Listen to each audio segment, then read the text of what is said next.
kauna, ummi umma gomi, na gaida Amina, na gaida mamana, amarya uwar gida ummi humfi gun abbana, abarya gun mahaifiyata.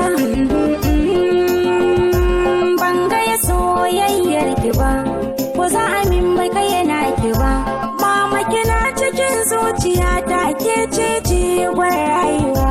Ban gaya soyayyar ki ba, ko za a min bai kayyana ki ba, mama kina cikin zuciyata, ke ce jigon rayuwa. Wallahi ban ga kamar ki ba, mahaifiyata bar yabona, ke kika bani dukan kulawa da tarbiya, kin nuna kauna. Sannu uwata jaruma, mahaifiyata malama, ya sarauniya ta gimbiyata, mahaifiyata jaruma. Wallahi kin zama uwar kwarai, kin bani tarbiya ta kwarai, ke ce sirrin daukaka, ya mahaifiya uwa ta gari. Sannu mama dangari, irin kuke gyaran gari, idan ina da ke ne a rayuwata, wallahi ba na garari.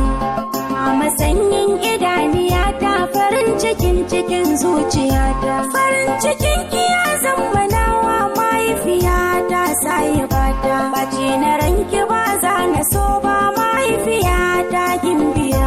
Farin cikin kike kin sadaukar a kai na mama mahaifiya. To mai zai saka ni na saki kuka, Allah ba zai masa na yau ba. Wallahi ni na san ki sosai, so wanda ma ba zai kwatantu ba.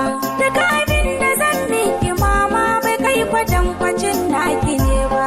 Duk abin da ni zan bida, kina yi min kafin na nema.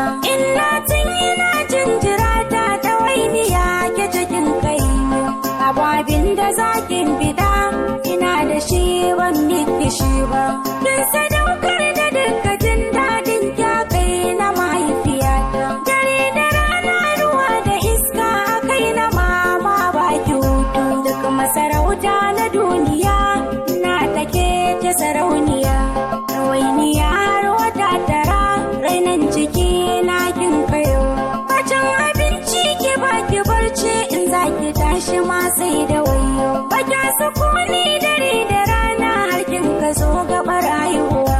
Kuna gwada ke kin yi fama, kin sha wuya ba ɗan kaɗan ba. Allah ya saka da aljanna, mahaifiyata jaruma. Baba ke na rasa gata, mahaifiya alata da kwana. Duk wanda ya rasa mahaifiya, Allahu sarkiyar rahama. Allahu rabbana ya ji kansu, ya haskaka cikin kabarinsu. Mahaifiya